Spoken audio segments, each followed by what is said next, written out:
अब चाहिँ पहाडको शीतल खाँदै तराईको गर्मी खान हिँड्यो साथीहरू। यता बजे हुनुहुन्छ। ल बजे मुनि आइ सेवाना मुनि यहाँ दसैँ रालाङ तराईको गर्मी खान हिँडेको।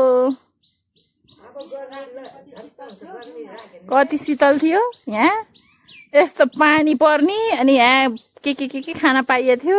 अब मुही पनि खान पाइन्न।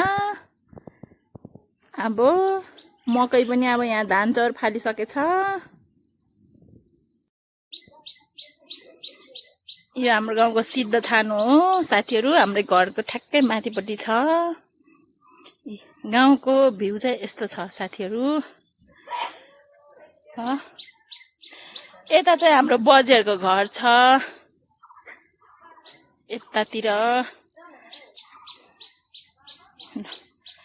ल लाफाको नाको हिम ओस्नी चाहिँ डाङ्गने माडाङ्गने।